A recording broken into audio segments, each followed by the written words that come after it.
Sir గోవాలో producer KP Chowdary ఆత్మహత్య అనేది న్యూస్ వచ్చింది సార్. అసలు ఆత్మహత్య, హత్య అనేది తేలాల్సి ఉంది. అలాగే దీని వెనక ఒక బడా హీరో కూడా ఉన్నారు అనే వార్త వినిపిస్తుంది సార్. అది ఎంతవరకు నిజం? నిన్న అక్కడ కబాలీ సినిమా, తెలుగు సినిమా ప్రొడ్యూసర్ కేపీ చౌదరి. ఇతను పూర్తి పేరు కృష్ణప్రసాద్ చౌదరి. సో ఈయన అక్కడ గోవాలో సియోలిమ్ అనే ఒక ఏరియా ఉంది. ఆ సియోలిమ్ ఏరియాలో ఇతనికి ఒక ఫ్లాట్ ఉంది.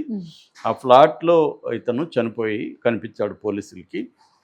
మామూలుగా అయితే ఇతనికి ఫోన్లు చేస్తుంటే ఫ్రెండ్స్ లేకపోతే బంధువులు ఫోన్ తీయట్లేదు. దాంతో వాళ్ళకి డౌట్లు వచ్చి పోలీసులు కంప్లైంట్ చేశారు. గోవా పోలీసులు వెళ్ళి చూస్తే చనిపోయినాడు. కారణాలు అయితే తెలియదు. ఇప్పుడు ఆత్మహత్య అనేది ఇంకా తెలియదు. వాళ్ళైతే మామూలుగా అనుమానిత దీంట్లో పెట్టారు. అనుమానంతో కూడుకున్న మర్డర్, అనుమానాస్పద మృతి అంటారు కదా, అలాంటి అనుమానాస్పద మృతి అనేది పెట్టారు అక్కడ. సో ఇప్పుడు అది ఆత్మహత్య. కొంతమంది వాళ్ళ బంధువులు ఇది హత్య అని అంటున్నారు. ఎందుకు అనేది చూసినప్పుడు ఇతని కొంత హిస్టరీ మనం చెప్పుకుంటే మనకు తెలిసింది. యాక్చువల్గా ఈ కృష్ణప్రసాద్ చౌదరి అనే అతను ఖమ్మం బోనకల్ అనమాట, ఖమ్మంలో. ఇతను యాక్చువల్గా మెకానిక్ ఇంజనీరింగ్ బీటెక్ చదివాడు. దాని తర్వాత కొంతకాలం పనిచేశాడు కంపెనీలో. దాని తర్వాత ఇతనికి ముందు నుంచి సినిమా పిచ్చింది. దాంతో ఇతను సినిమా రంగంలోకి ఎంటర్ అయ్యి కబాలి అనే రజనీకాంత్ సినిమా వెరీ పాపులర్, మన పారంజిత్ డైరెక్ట్ చేశాడు. దాన్ని తెలుగు దీంట్లో చేశాడు. ఈ కబాలి చేసిన తర్వాత తనకు బాగా పేరు వచ్చింది, ఎందుకంటే ఇది పాపులర్ రజనీకాంత్ సినిమా కాబట్టి. దాని తర్వాత ఇతను అర్జున్ సరోవరం, సీతమ్మ వాకిట్లో సిరిమల్ల చెట్టు, సర్దార్ గబ్బర్ సింగ్ ఇలాంటి అనేక సినిమాలకి డిస్ట్రిబ్యూషన్ కూడా చేశాడు. ముఖ్యంగా తెలంగాణలో చాలా సినిమాలు డిస్ట్రిబ్యూషన్ చేశాడు. ఈ ప్రముఖ సినిమాలు కూడా చేశాడు. దాని తర్వాత ఇతను ఏమయ్యాడంటే ఈ సినిమాల్లో కొంత లాస్ వచ్చింది అతనికి. సినిమాల డిస్ట్రిబ్యూషన్లో లాస్ వచ్చిన తర్వాత ఇతను గోవాకి వెళ్ళి ఒక పబ్బు పెట్టాడు. దాని పేరు ఓహెచ్ఎం పబ్బు. ఈ పబ్బు పెట్టి గోవాలో నడిపిస్తున్నప్పుడు ఇతనికి తెలుగు వాళ్ళు ఆల్రెడీ తన సినిమా రంగంలో ఉన్నాడు కాబట్టి హీరోలు, హీరోయిన్లు, ఈ క్యారెక్టర్ ఆర్టిస్టులు ఇలాగ చాలా మందితో పరిచయాలు ఉన్నాయి. సో వీళ్ళు మామూలుగా అందరికి కూడా గోవా అనేది మన ఇండియాలో అదొక మంచి టూరిస్ట్ స్పాటు. అక్కడ పోయి హ్యాపీగా మందు తాగి బీచ్ల్లో తిరిగి సరదాగా వద్దామని ప్రతి ఒక్కరు అనుకుంటారు కదా. అట్లాగే క్యాసినో కూడా అక్కడ అలౌడ్. గోవాలో క్యాసినో పర్మిషన్ ఉంటుంది. సో క్యాసినో పిచ్చి కూడా అది మామూలు పిచ్చి కాదు, అది భయంకరమైన అడిక్షన్ క్యాసినోలో కూడా.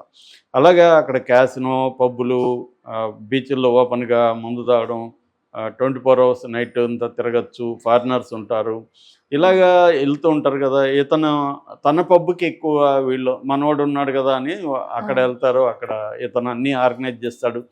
అక్కడ డ్రగ్స్ కూడా గోవాలో విపరీతంగా ఉంటాయన్నమాట.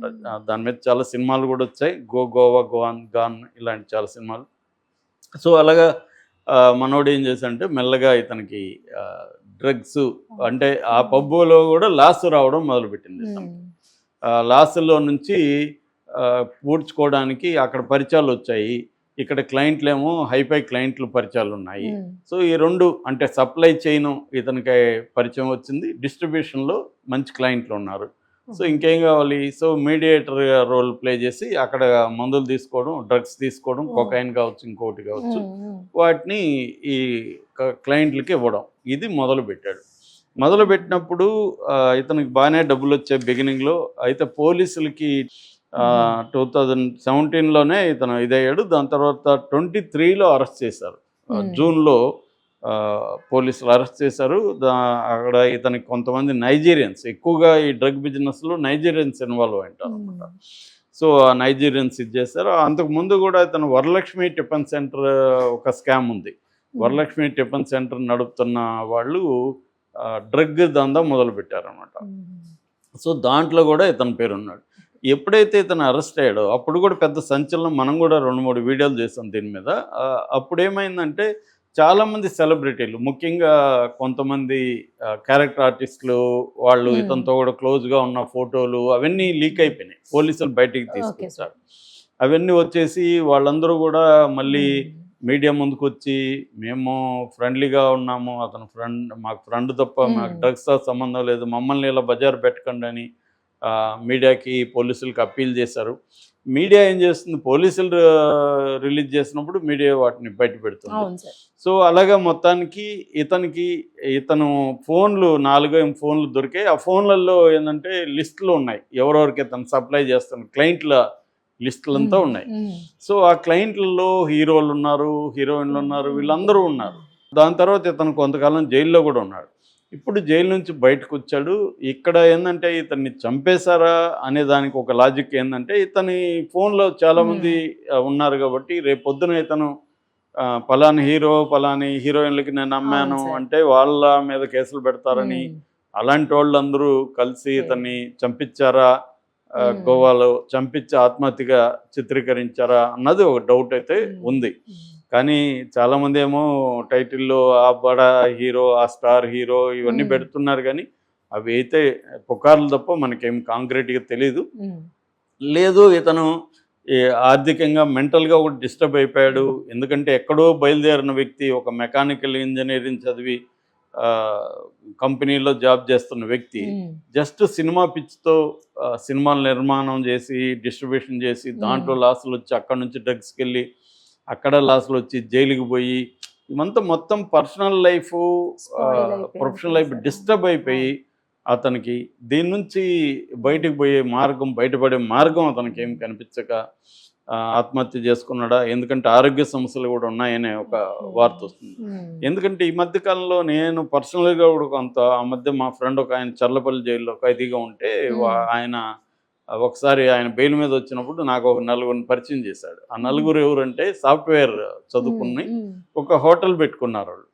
ఆ హోటల్లో లాస్ వచ్చింది. లాస్ వచ్చేసరికి ఈ లాస్ని ఏం చేయాలో తెలియక ఈ హోటల్లో పబ్బులు హోటళ్లలో ఈ డ్రగ్ బ్యాచ్ పరిచయం అవుతారు. అలా డ్రగ్ బ్యాచ్ పరిచయం అయ్యేసరికి వీళ్ళు సింపుల్గా ఏమనుకున్నారు, కొద్దిగా మనం డ్రగ్స్ తీసుకొని కొంత మనకు సర్కిల్ ఉంది కాబట్టి సప్లై చేస్తే నష్టాల్లోంచి బయటపడవచ్చు కదా అని షార్ట్ కట్లో ఆలోచించి ఆ పని చేశారు. దొరికిపోయారు. 4 ఏళ్ళు జైలు శిక్ష జైల్లో. సో అక్కడ మా ఫ్రెండ్కి వీళ్ళు పరిచయం అయితే బయట వచ్చినప్పుడు సరదాగా కలిస్తే పరిచయం చేశారు అనమాట. సో ఇలాగా చాలామంది ఏంటంటే తెలిసి తెలియక లేకపోతే ఫైనాన్షియల్ క్రైసిస్లోంచి ఎలా బయటపడాలో తెలియక ఒక షార్ట్ కట్ మెథడ్లో డ్రగ్స్లో అయితే ఈజీ మనీ వస్తుంది. కొన్ని సక్సెస్ స్టోరీస్ కూడా ఉంటాయి. డ్రగ్స్ సప్లై చేసి కొంత డబ్బులు సంపాదించే వాళ్ళు కూడా ఉంటారు. ఇక్కడ ఏంటంటే మేజర్గా నేను ఇందాక చెప్పినట్టు సప్లై చైన్ ఒకటి ఇంపార్టెంట్. క్లయింటెల్ పెద్ద క్లయింటెల్గాను ఉంటే మనకు డబ్బులు ఎక్కువ వస్తాయి.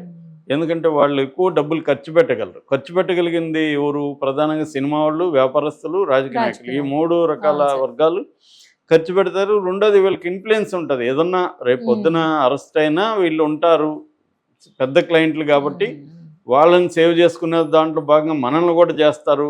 ఇలాంటి ఒక నెట్వర్క్ ఉండే వాళ్ళే ఎక్కువ డ్రగ్ దీంట్లోకి వెళ్తారు. సో ఇక్కడ కూడా అదే జరిగింది. ఇతనికి సినిమా ఫ్లాపులైనా సర్కిల్ అయితే వచ్చింది. ఈ సర్కిల్ను ఉపయోగించుకొని ఇతను ప్రాపర్గా లీగల్గా రియల్ ఎస్టేట్ అలాంటివి చేస్తుంటే వేరే రకం ఉండేది. అలాగే చాలామంది ఏమంటే ఫెయిల్యూర్ ప్రొడ్యూసర్లు చాలామంది ఇలాగ మా రియల్ ఎస్టేట్ బ్రోకర్లుగా లేకపోతే రియల్ ఎస్టేట్ వ్యాపారస్తులుగా మారిపోయిన వాళ్ళు చాలామంది నాకున్నారు, నాకు తెలుసు. వాళ్ళు సక్సెస్ఫుల్ కూడా అయ్యారు. ఎందుకంటే వాళ్ళకి మంచి క్లయింటెల్ ఉంటుంది. రియల్ ఎస్టేట్లోకి ఎంటర్ అయ్యి వాళ్ళు మెల్లమెల్లగా చేసుకున్న వాళ్ళు చాలామంది ఉన్నారు. ఇతను ఆ రూట్లోకి వెళ్లకుండా ఇతనిది ఏమంటే గోవాకి ఎందుకు వెళ్ళాడు పాపం, అక్కడ పబ్బు పెట్టడం, అక్కడి నుంచి ఆ పబ్బు కూడా లాస్ అవ్వడం, అక్కడి నుంచి ఇతను డ్రగ్ దీంట్లోకి వెళ్ళిపోవడంతో ఇతను లైఫ్ రూయిన్ అయిపోయింది. ఇది ఒక ఎగ్జాంపుల్గా తీసుకోవాలి. అంటే మనం ఒక పని చేస్తే ఫెయిల్ అయితే ఏం చేయాలి అనే దగ్గర నువ్వు ఎప్పుడైనా కూడా చట్ట వ్యతిరేకంగా దీంట్లోకి వెళ్ళిపోయినట్టు సక్సెస్ అయ్యిండొచ్చు. అందరూ ఫెయిల్ అవుతారని చెప్పలేం. కానీ చాలామంది ఏం చేస్తారు, సో కాల్డ్ పాజిటివ్ యాటిట్యూడ్ అంట. అందుకని పాజిటివ్ యాటిట్యూడ్ అనేది చాలాసార్లు నెగిటివ్ యాటిట్యూడ్ అనే దానికి ఇది ఒక ఎగ్జాంపుల్. నువ్వేం చేస్తావు, సక్సెస్ స్టోరీని చూసి మనం కూడా చేయొచ్చు కదా అనుకుంటా.